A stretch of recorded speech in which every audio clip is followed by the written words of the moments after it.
What's going on, everybody? My name is Nick. My name is Dave. And this is the deep dive. Wait, this is like our 30th episode, and you're still surprised. Oh, we're doing this. Anyway, it's good times, good times. We are here to do the sermon that you preached on Sunday called Unsung Heroes. Unsung Heroes. Which I'm actually excited to get into a little bit because I really honor and appreciate the people who might kind of be in the back, who do a lot of things that we don't really see all the time or whatever. I did some work with musicals before, and watching how every little person helps to make something happen, but they don't all get the recognition of being the lead singer on stage or whatever. Right. It's cool to watch even the pride on the faces as those things happen. So I'm excited to get into it. That's awesome, man. Yeah, it's a fun series to preach. Unfortunately, it's only two. Yeah. But we'll talk about the first one, and then I'll tease the second one. So let's get into this thing. Let's do that.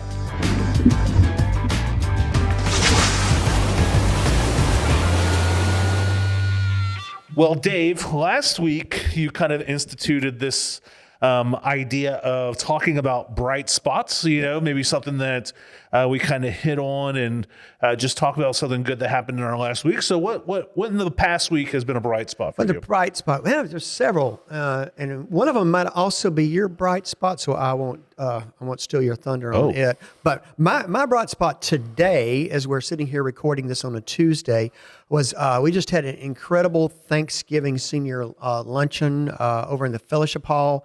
And it was just amazing. I love those kind of events because it gives me a chance to sit down and talk with people that maybe I might even know some of them's names, but at least, I've been here long enough that I know most people's names. Sure. But to sit down and talk to them and get to know a little bit more of their story.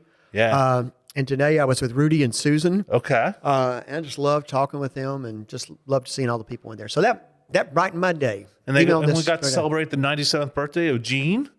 Right? That's right. That's awesome. Yeah. So that was great. So still getting around good. I hope I get around that good when I'm 97. All right, Nick. So what's your bright spot? Oof. Well, I would say professionally, my bright spot, we got to do a volunteer appreciation on Sunday. 100%. I was going to say that. That was definitely one of mine too. So you knew what I was going to. And it was a joyful honor of mine to be able to celebrate some of the people that worked, and maybe a lot of those people who were in the room, and a lot of people who weren't able to make it for one reason or another. I would argue that these unsung heroes you're talking about, right? You could easily label 95% of them. Exactly.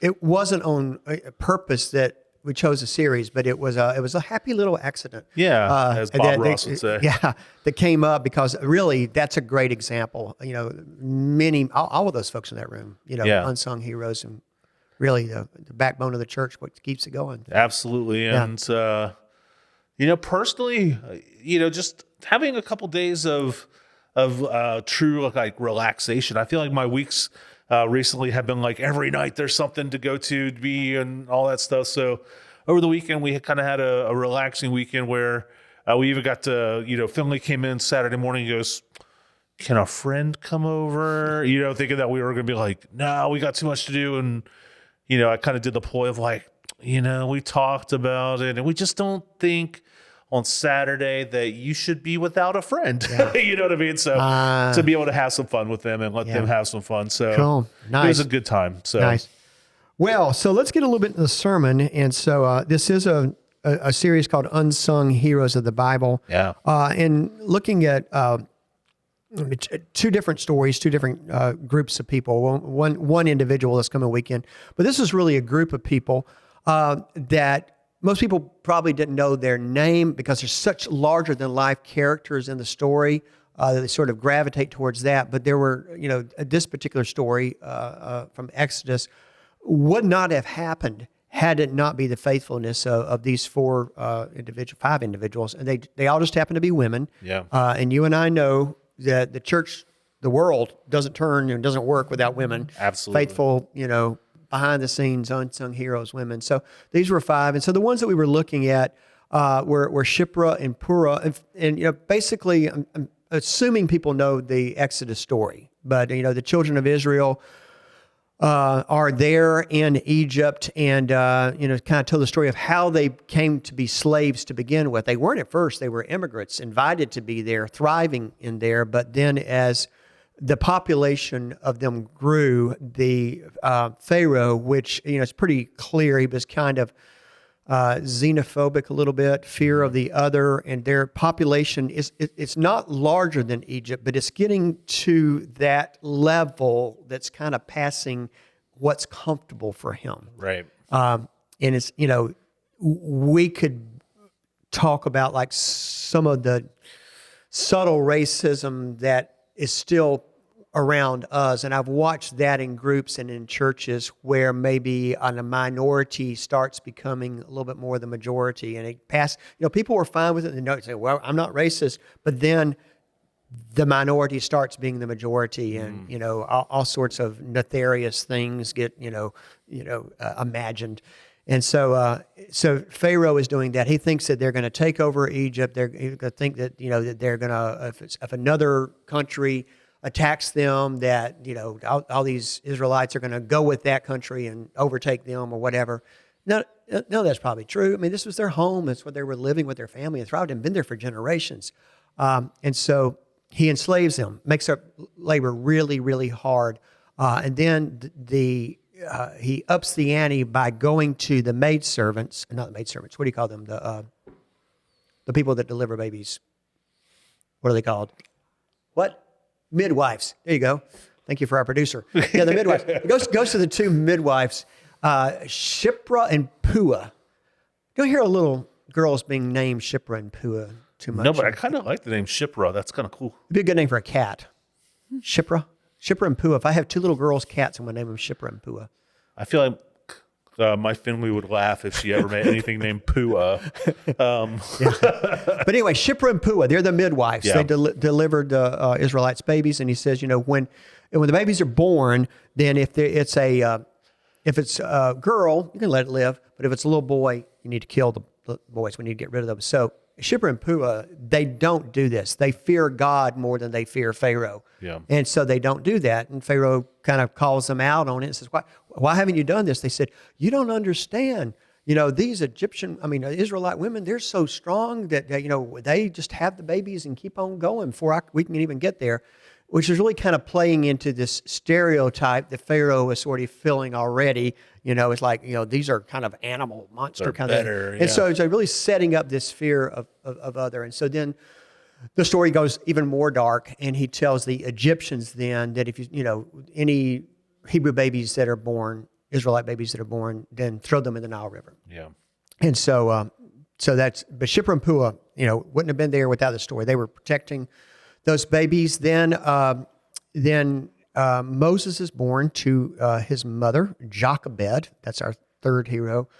And so, of course, she's not going to destroy her own baby. So she tries to keep him hidden in secret. And for about 3 months, she can kind of do that. But then he's getting older, and it's just becoming more and more hard. And so they devise, I'm reading between the lines here, but I think I'm right. They devise a scheme. And what they do is she takes a basket, she puts some tar-like stuff on it, and then her sister goes down to the river where they know that the Pharaoh's daughter comes to bathe, and they put the basket out there. Pharaoh's daughter comes down, sees the basket floating there, and I was taught when I was a kid, it was like, oh, look, a baby. But, come on. Yeah. Probably not that. Not that. I don't know. Not that dense, right? Yeah, dense. There you go. I'm not giving her a lot of credit, right? Yeah. That there's some winking and nodding that's going on. So she sees the baby. Immediately, Miriam steps out from the reeds and says, oh, I see you have a baby there. Yeah. Would you like me to find a wet nurse to come? And so, there's kind of some, two women you can imagine kind of locking eyes and winking. Yeah, because there's not really much about their potential relationship, is there?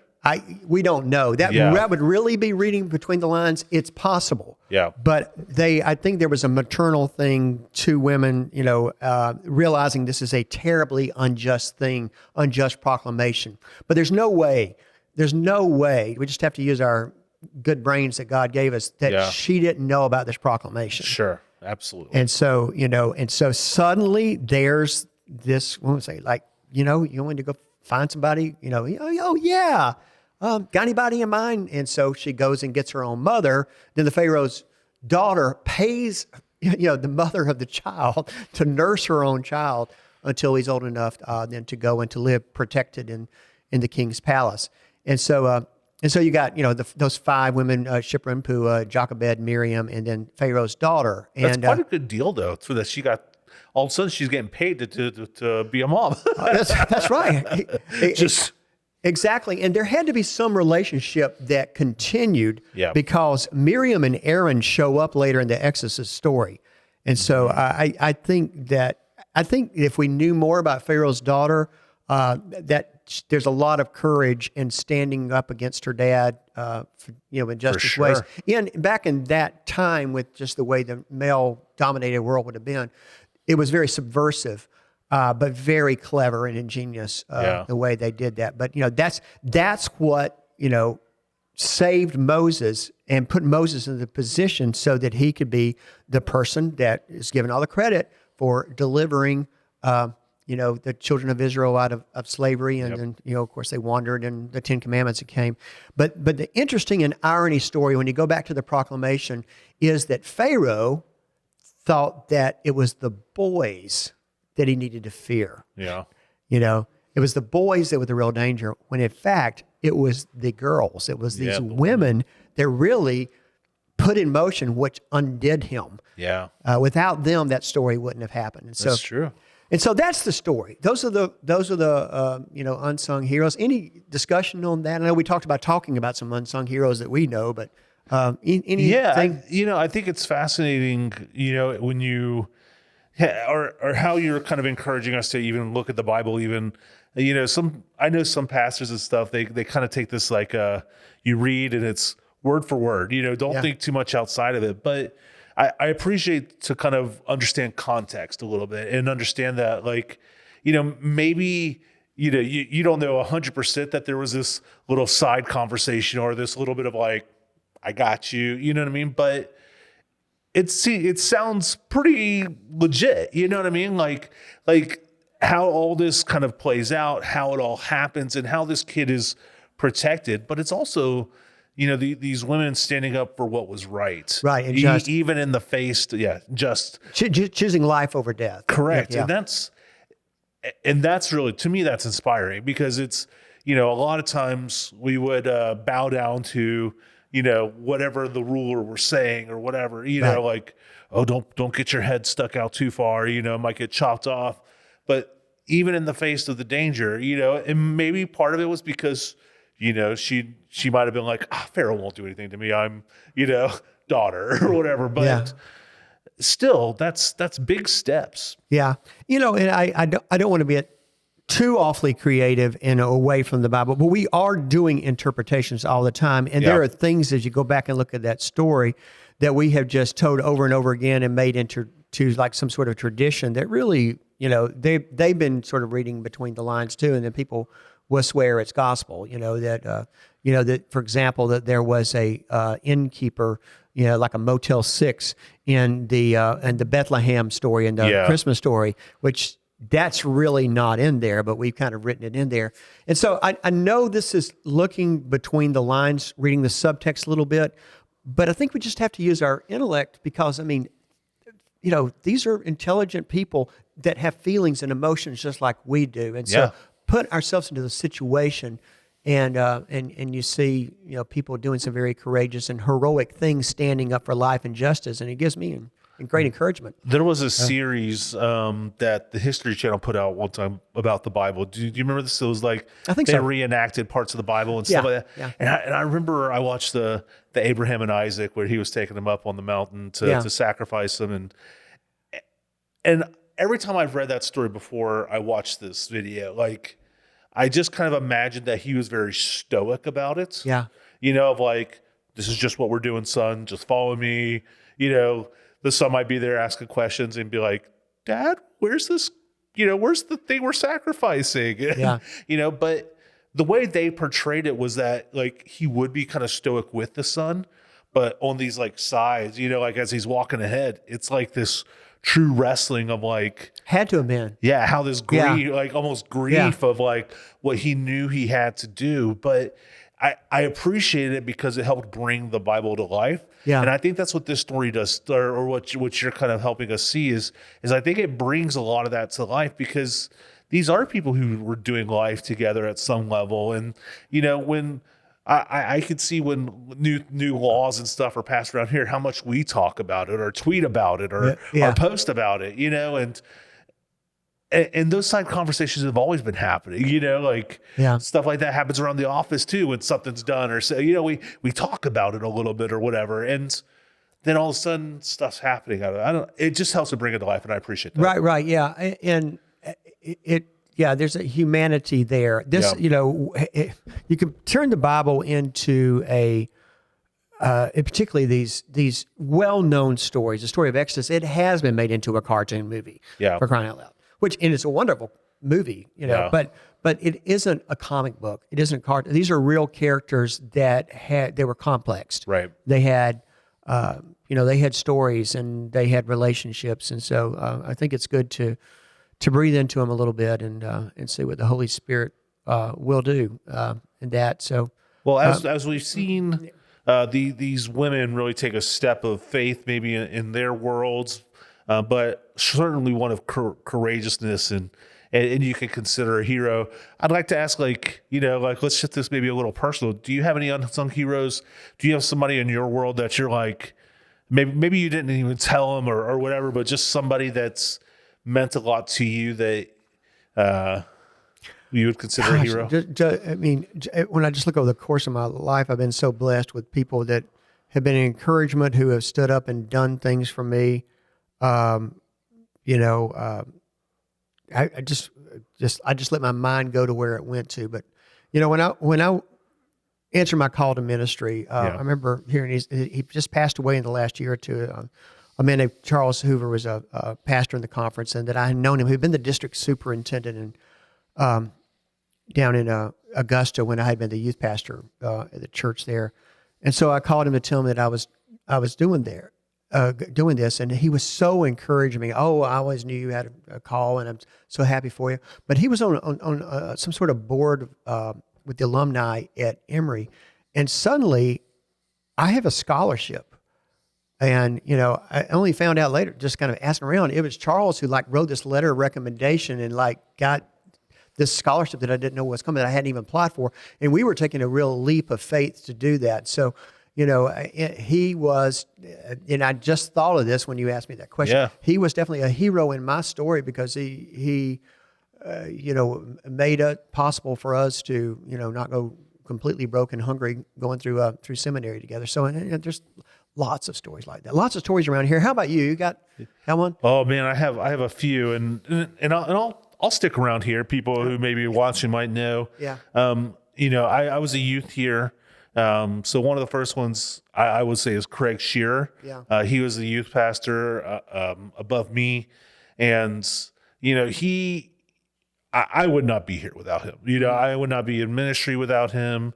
He's the one who saw something in me before I ever saw it in myself. So for that, I'm entirely thankful. But he also helped us meet some really great people in the church. And one of those has gone on to pass. His name's Mike MacArthur. Yeah. We have the Mike MacArthur Fund here and stuff like that helps send kids. But he is definitely one of my unsung heroes, because no matter what you asked of him, he was always smiling, always willing to help, and always willing to teach. And as a youth, the fact that he didn't treat us as we're incompetent, or, you know what I mean? He just thought of us as equals, and we're like, let me show you how to do it, and then you can go do it. That just always spoke well to me, you know? Nice. And he was actually probably the first person I told that I was going to ask Rachel to marry me. We were on a retreat, and sure enough, we were just out there talking while the kids were playing and stuff like that. And he was like, that's awesome, So him and actually one who's still here, Eddie Crosby, I got to meet him on those trips, and, everybody knows Eddie's got a good heart and a good spirit. And sometimes he can be a little grumpy, but man, when he would get out there with the kids, sometimes he just had a way of bringing people in, you know, and it might seem like rough and rugged, but the fact that at his age, he was willing to come out, give a week of his time to come be with us, to help us achieve a goal and to empower kids to learn how to use tools and stuff like that, like to do the mission work. Like that was, because this is his job all the time. He's a handyman, you know what I mean? So he basically worked for free to teach us how to do mission and stuff like that. And it was just, that was so cool to me. And I always think highly of him. Every time I see him, I still have a smile on my face as I call him Pops. You know what I mean? Because that's what he was known as. It wasn't Eddie Crosby around the job site. It was Pops. Nice. So we all just say, hey, what's up, Pops? You know what I mean? And so just, he's one of the first people I met here. And really? I've always, I called him special ed. Yeah. He laughs at that. But yeah. Yeah, great guy. As I was thinking about, some unsung heroes of the church, and I'm just going to beat you to this because we both would have had this person in mind, is Bob Cox. Oh, for sure. What I just think he almost personifies the unsung hero. Yeah. Because you watch, people know him because he plays bass guitar and an excellent bass guitar.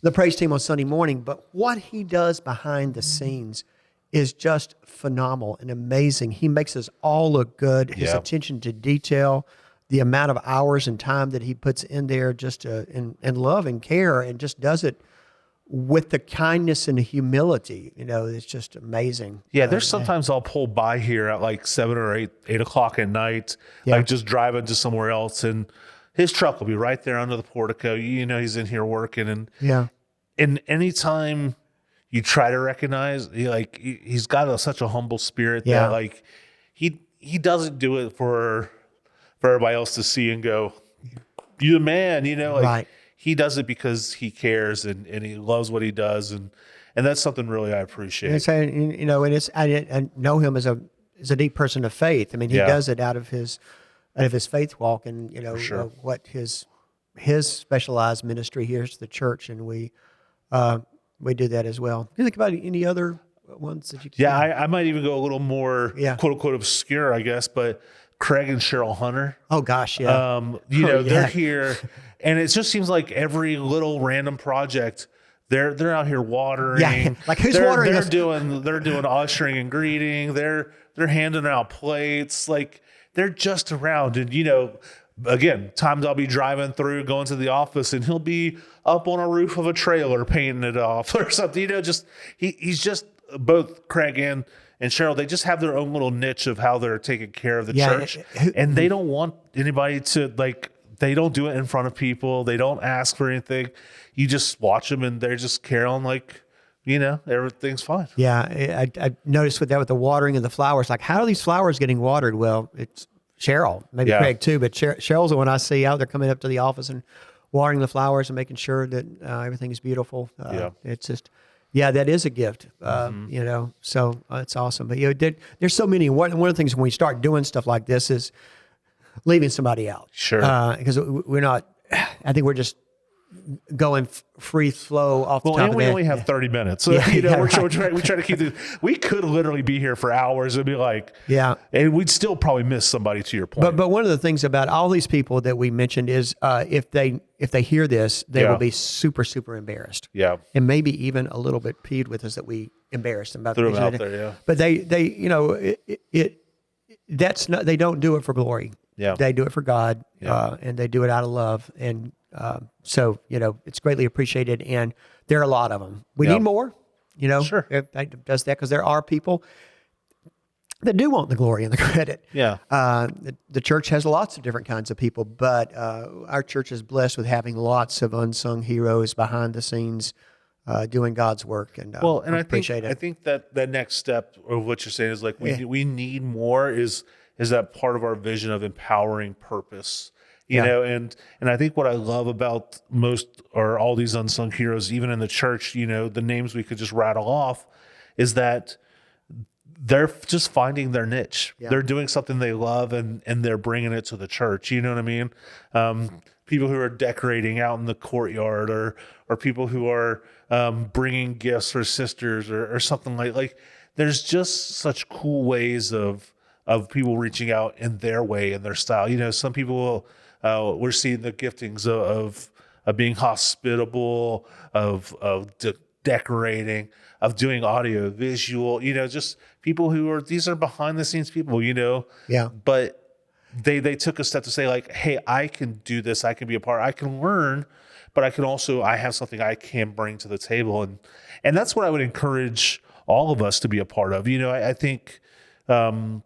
Again, we talked about it before, is that the Christian walk is an active walk, and not just finding it so that the church has more volunteers, but finding it so that the church can be more effective at meeting its goal of making God famous in our community and helping people transform their lives. Yeah, I for sure. And I think for those of us like you and I who are up on the podium a lot, in front of people, I think we need to hold very lightly the privilege of leadership that God has given to us, but also acknowledge these unsung heroes. And I think part of Sunday night, I mean, maybe all of Sunday night, was to try to acknowledge that. That was the purpose. There's definitely places that I feel like, we could have done more to celebrate.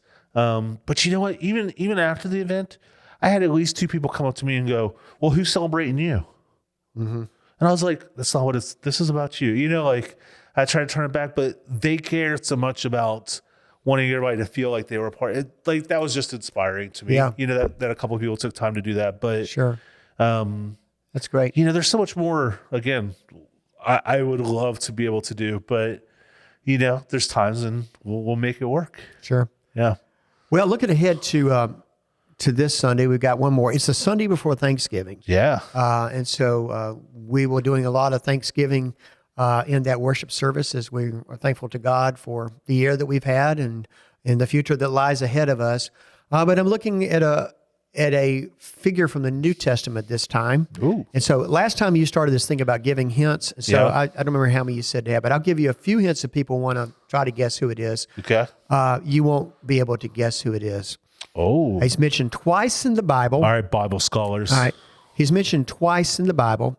So it's a he. In the New Testament. Yes, I'll give you that. It's a he. Okay. Paul, one of the times is just a shout out in a list of people that Paul, how Paul does that? Yeah. But then there is just like 2 verses where Paul talks about this person specific and how he encouraged and refreshed Paul in his ministry, and it's some other details about him, but that's enough. Okay. And it's him, and when I read that, when I really start dissecting and diving into that, it's like I want to be that guy. I want to be that kind of person in people's lives. So hopefully other people will take that inspiration from it as well on Sunday, and we'll. So just to help you at home be able to pull down, is that he also said Paul, so we know that it can't be some of the books in the New Testament. So you can whittle some of the ones that he didn't write. No, he wrote a lot of the New Testament. It's one of the letters. It's one of the letters. Yeah. So, but there's no prize or anything. I'll just impression and admiration if you're able. You know to guess what? If you find out and you send it to Dave, I will Venmo you a cup of coffee at Starbucks. How about that? All right, we'll do that. Yeah. I want to see if people will find it. Yeah. I think our producer's already back there looking. Yeah. Well, anyway. he knows what it is because he was in the worship planning meeting this morning. So he already knows. He's exiled. Yeah. But anyway, so yeah, and I want to go ahead and start teasing something that we're going to do. We're coming up on Advent and Christmas. Yep. And the third Sunday in Advent, or the Sunday before Christmas? Yeah, Christmas is on a Sunday. Correct. So that third Sunday, we're going to have one service at 10 o'clock. That's going to be a music program. Yep. So there's not going to be any sermon that day. Right. And so on that Monday, I was thinking ahead of what we could do for a podcast. And this goes along with the Come Home for Christmas message series. But I would love to hear from people, their Christmas traditions, what they love to do at Christmas, and just, some Christmas memories and that sort of thing. And so we've got about a month to collect them, but we need a concerted effort because we don't just need to just sit here and have you and I winging it. I would just love to hear some stories from people in our church about their Christmas, what their favorite Christmas traditions are that they celebrate with their family, and collect those, and we'll talk about that. And I've got a scripture to break down that, but that's a month away, but it's going to take us a little bit to get ready for it. So, Okay. As you're getting into the Christmas spirit and decorating for Christmas over the next couple of weeks, be thinking about that. Sure. Very cool. All right, guys. Well, that's going to do it for the deep dive today. We appreciate you giving us time. You can either submit some of those clips, or you can share your story via email. Yeah. You can send those over to Dave, or the deepdive@hickoryflat.org email. Just get to them some way. Yeah, as we can collect some of those. But we always appreciate you watching, and we hope you have a great holiday week. We'll be with you before Thanksgiving again, but as we're approaching, it's coming fast. So, Yeah.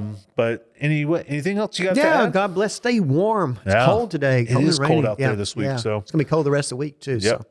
So wear a coat, Wear a coat. wear a jacket, Yep. wear layers. All right, guys. Well, we appreciate it, and y'all take care.